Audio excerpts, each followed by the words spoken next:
I react very instinctively to everything. I'm a great believer in traveling a great deal. I don't believe meetings, more than 2 people in a meeting is too many. Really, it's true.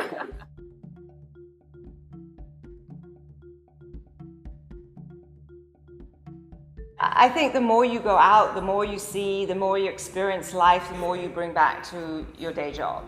So as I was trying to say in my remarks, I think the problem about big corporations is you get a lot of people my age trying to hold on to their jobs and clinging on to their pensions and their retirement, and they're not experiencing new things, and they don't like change and they don't like disruption, so either they don't make a decision or they say no, and as a result they stagnate.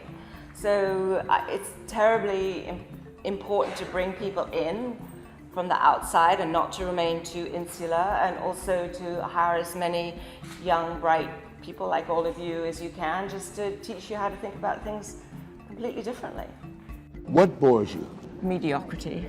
If you see a collection that you feel the designer has been lazy or taking inspiration from other designers, it doesn't so much as bore me as anger me. Fashion. An accurate... Well, I'm very driven by what I do. I am certainly very competitive. What else am I? Needy? A bit. Perfectionist? Perfectionist. Well, let's try bitch first.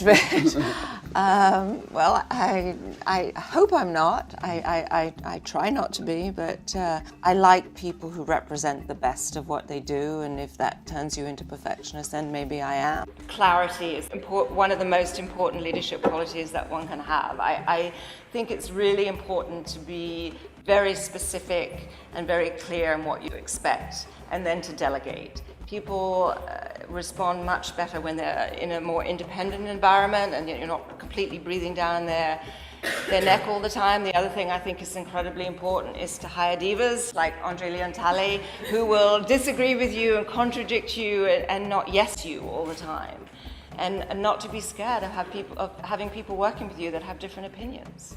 You eventually joined Harper's Bazaar US, and in 1976 it was, you were fired, and I find that extraordinary.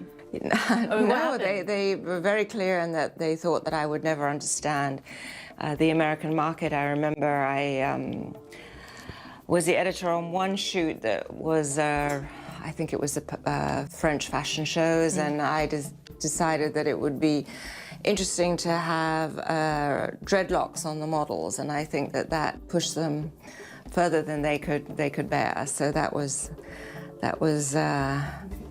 it for me. But I think it's always part of life to have some knocks as well as some successes, and to take risks, and to learn. So I think it's healthy for everyone to lose a job as well as to gain a job. And I also know, career-wise, how important it is not to be too highly specialized, especially these days in the world of media. It is crucial to have multiple interests and skill sets, to have tried and possibly failed at many different undertakings. So part of my role as the artistic director of Condé Nast in the United States is to make sure that we embrace change and don't become too insular. So to that end, I've been inviting in leading figures and CEOs from all kinds of companies, Instagram, Twitter, Snapchat, and to talk to the editors-in-chief and the digital creatives who run our websites. What is your best piece of advice for the next generation's influencers? I think it's really to be true to yourself and listen as much as one is able to other people whose opinions you respect and look up to, but in the end, it has to come from you, and you can't really worry too much by looking to the left or to the right about what the competition might be doing or other people in your field might be doing. It has to be a true vision. You are driven by your heart, you're driven by your talent, and you're driven by your instinct.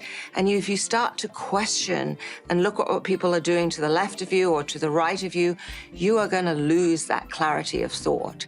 So my strong advice is work with a mentor, work with someone that you admire, and just take the time to do it right. Don't rush.